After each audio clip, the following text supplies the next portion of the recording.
কি করা যায়? এখন শয়তান যুক্তি দিলেন, প্রতিটা গোষ্ঠী হতে একজন করে যুবক নির্বাচিত করেন, তাতে কয়েকটি বিভিন্ন গোত্রের লোক যদি সমবেত হইয়া আব্দুল্লাহ বেটা মুহাম্মদের বাড়ি যদি ঘেরাও করো, তাহলে দেখবে কেউ কারো দোষারোপ করতে পারবে না, কুরাইশ বংশের লোকেরা প্রতিশোধ নিতে পারবে না। এই যে শয়তানের প্রযুক্তি যুক্তি দিয়ে আল্লাহর নবীর বাড়ি বাসভবন ঘেরাও করবে, এই ঘেরাও চিন্তা করে তারা উদ্বুদ্ধ হলো এবং নবী আলাইহিস সালাতু ওয়াস সালামের বাড়ি তারা চতুর্দিক দিয়ে ঘেরাও করে ফেললেন। এই যে চতুর্দিক দিয়ে ঘেরাও করলেন নবীজির বাসভবনে, এখন আল্লাহর নবী পয়গম্বর চতুর্দিক দিয়ে দেখলেন যে তার বাড়ি ঘেরাও করে ফেলেছে। নবী আলাইহিস সালাতু ওয়াস সালাম আল্লাহর কাছে বলছিলেন, আল্লাহ এখন আমি কি করতে পারি? আল্লাহ তাআলা বলেন, পয়গম্বর তুমি চিন্তা করিও না, চিন্তা করিও না, আমি আল্লাহ বড় ষড়যন্ত্রকারী। তারা যত রকমের ষড়যন্ত্র করেছে, আমি আল্লাহ তার চেয়ে বড় ষড়যন্ত্রকারী।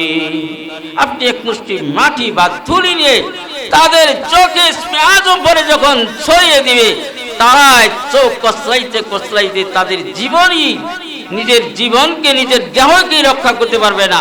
আপনি আপনি সামনে দিয়ে চলে যাবেন, কোনো অসুবিধা হবে না। তাই করা হলো। আল্লাহর নবী এক মুষ্টি ধুলি বা বালি পরিয়ে যখন তাদের ছিটিয়ে দিলেন, তাদের চোখের ভিতরে রেণুগুলা পড়ে তারা চোখ কসলাইতে শুরু করলেন। তারা মনে হলো কে বা সামনে আছে, এটা দেখার মতন আর সুযোগ পেল না।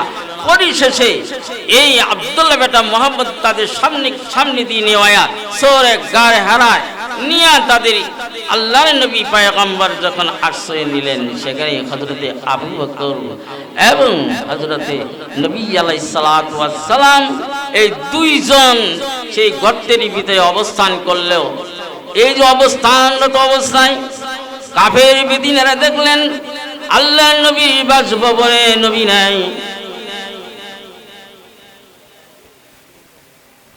আলহামদুলিল্লাহ, সময় স্বল্পতা, নবী আলাইহিস সালাতু ওয়াস সালামকে কতভাবে নির্যাতন করার পরেও আল্লাহ তাআলা হিফাজত করেছেন।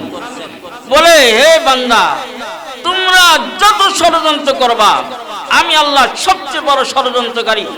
ষড়যন্ত্র করেছিলেন সেই ময়মনসিংহের যে আপনার তাসলিমা নাসরিন, সেই ষড়যন্ত্র করে বাংলাদেশ চলে যাওয়া হয়েছে। এমনি করে বহু মানুষ যারাই ইসলামের বিরোধিতা করেছে, যারাই নাকি ইসলামের ষড়যন্ত্র করেছে, তাদেরই দুনিয়াতে তাদের পদস্খলিত, লাঞ্ছিত, গঞ্জিত, অপমানিত হয়ে এই দুনিয়া তরে চলে গেছে।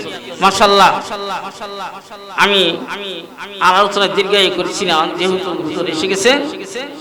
মাশাআল্লাহ, আমরা এই দুনিয়াতে সামান্য ইমানদার হলে পরে ইমান আনলেই যে আমাদের কিছু কষ্ট হবে, কিছু জ্বালা যন্ত্রণা, দুঃখ বেদনা আসবে, এটাকে বরদাস্ত করে নিতে হবে এবং এটা মনে করতে হবে ইমানদার হলেই তার পিছনে নবী রাসূলদের প্রতি যেরকম নাকি এরকম বিপদ এসেছে, আমাদের প্রতিও তেমনি বিপদ আসবে। এই বিপদকে সবুর ও ধৈর্য ধারণ করে যদি থাকতে পারি, তবেই সিনা আল্লাহ রেজাবানি জান্নাতের মেহমান হয়ে ইনশাআল্লাহ জান্নাতে যেতে পারবো ইনশাআল্লাহ। আল্লাহ যেন আমাদের প্রত্যেককে সবুর ও ধৈর্য ধারণ করার তৌফিক দান করুন। আমিন। ওয়া আখিরু দাওয়ানা আনিল হামদুলিল্লাহি।